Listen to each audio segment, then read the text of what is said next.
Okay, abusia for me chacho bibia na mesa mo bibia kwa baby men famba sunkwa TV abusia for ha say the updates any trending news sunkwa na this me viewers na here for abusia for na John Dramani Mahama NDCs me about to about teachers or church in Simupai and Yasam get to a Japadi book no home and then some matches or cafe and now the down quack for the effort a book no as I didn't seem to be added to about tables half 9 year assembly to me could see John Dramani and more some year go by a barber to us. Mess also by subscribing to my channel or by liking now do I drink just so it could comment session come. Somebody says, I have only 4 years. And that person has the opportunity for 8 years. A good leader in 4 years can do much more than a bad leader in 8 years.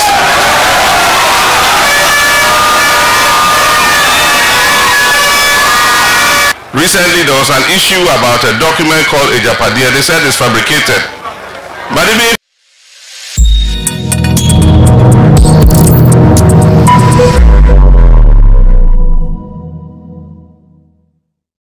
launched our campaign on the 27th of July. That was last Saturday, and we immediately decided that we will fan out in different directions. As you know, Nana Jane is in Central Region and has started her campaign there, and I decided to come home to Upper East to come and start my campaign here. And I chose Boko.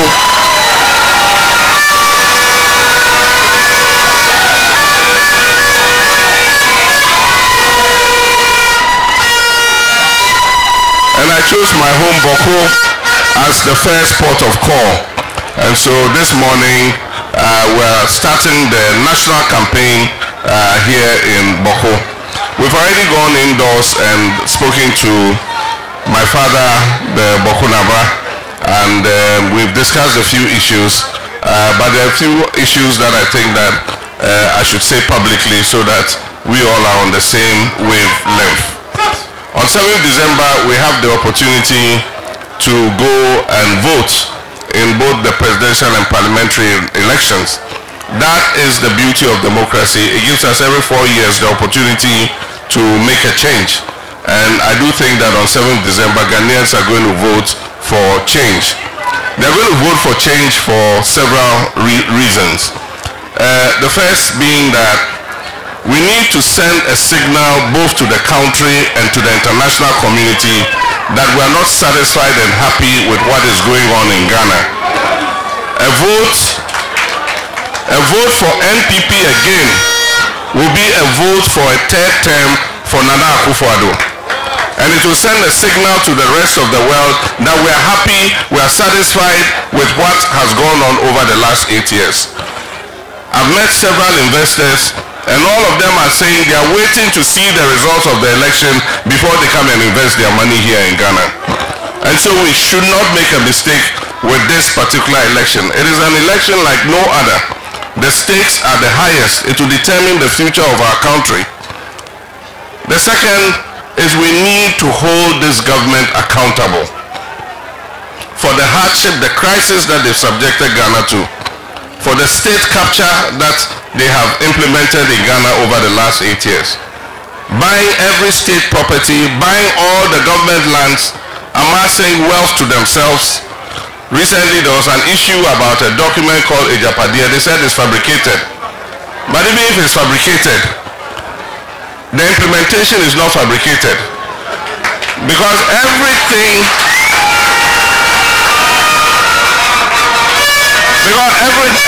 that is written in that document has been implemented. So if really somebody sat and fabricated that document, then the person can really read the minds of people. Because how they could have written that document and read the minds of Nana Akufo-Addo and his family, that this is what they were going to do, that person is a proper creative writer. Because everything in that document has been implemented. And so the implementation cannot be fabricated. So they must be held accountable. And that is why Nana Addo says he will not hand over to John Dramani Mahama. Because he knows that when I come, I'll hold he and his family and his government accountable for what they have done.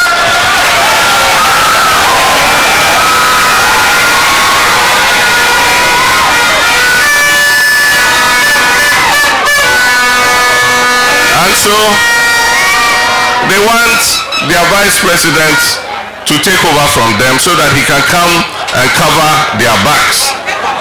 It is not going to happen. NDC is going to win the election, and those who have made the people of Ghana suffer by misappropriating the wealth of the people, by abusing their office, will be held accountable for what they have done. But I'm always quick to add that when we come into government and we appoint people into office under our government, the same measure that we met out to the outgone MPP administration is the same measure we shall deal with our own people in our government if they do the same thing that the MPP has done. And so, I want all of us to turn out in our numbers and vote. There's a mop-up exercise that is currently going on, and so those who still haven't had the opportunity to register, this is your last chance, because as far as I know, this is the last time the Electoral Commission is going to open the register before we go for elections. And so for the young people who are 18 and above who still haven't had the opportunity, please take advantage of it. It's just a 3-day exercise. I think this is the 3rd day or the 3rd day. And so this is your last opportunity today to go and register so that you can vote. There are many issues that have been raised by Bokunaba. One is the issue of the government hospital in Boko.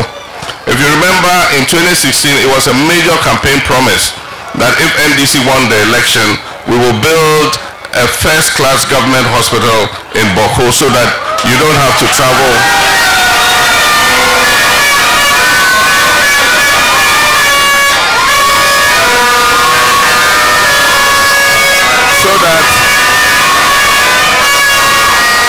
So that you don't have to travel to Bolga and to Tamale to seek medical care.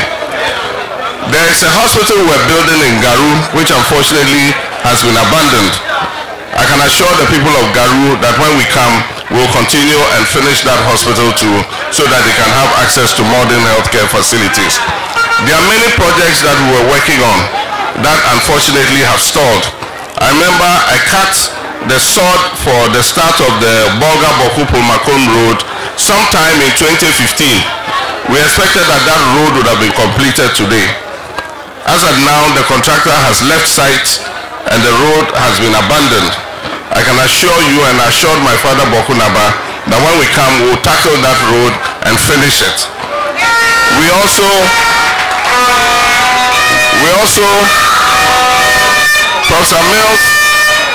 Professor Mills conceptualized the idea of the Eastern Corridor project, and we started it in the time of Professor Mills. I came and I continued it and did the segment between Nakwanduri and Otidamanko. There's another segment from Nakwanduri all the way through to Kulungungu. That segment has not been started yet.